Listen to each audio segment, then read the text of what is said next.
Medgar Evers was the only professional civil rights worker in the whole state of Mississippi. Within months after we went in 1961, we must have had 25 or 30 people working in Mississippi. The attitude of the NAACP and other organizations was it was too dangerous to work here and witness Medgar Evers' murder. But we said, that's precisely why you have to go here. One of the first messages Benny Mays gave us was that, and they always called us from the time we hit the campus, it was young men.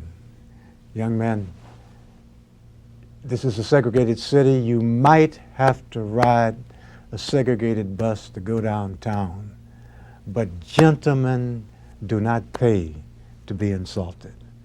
We were never to go to a movie house and pay to be segregated. My great-grandfather, Aaron Holloway, was one of, he told me that he only knew, he was one of many children, and he had a sister that lived in Cleveland, Ohio. And then he told me about his other brothers and sisters. And I said, well, where are they? He said, they passed. They are white now. But where are they? They're all parts of the United States. So they went on, that Holloway side went on to be white.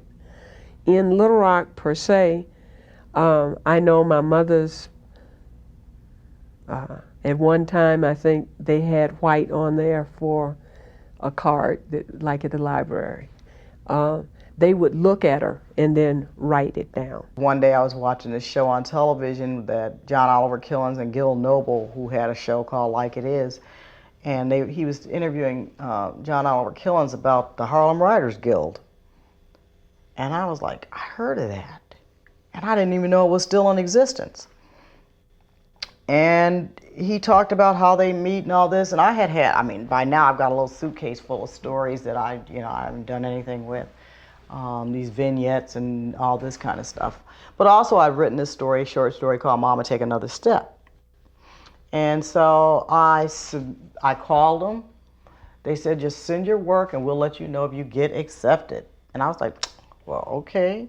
So I did, and I got in, and I started meeting with this group of wonderful writers, some of whom are being published right now. He was responsible for having Hammerstein change that. It said, there's an old man called the Mississippi. That's an old man I would like to be. What does he care if the world's got troubles? What does he care if the lands ain't free? Do you know what the original words was? Niggers all work on the Mississippi. Niggers work while the white folks play. Then take me away from the Mississippi, take me away from the white man boss and all that. Those were the original words for that verse that started Old Man River. And then they changed it to colored folks work on the Mississippi, and then they changed it to here we all work on the Mississippi.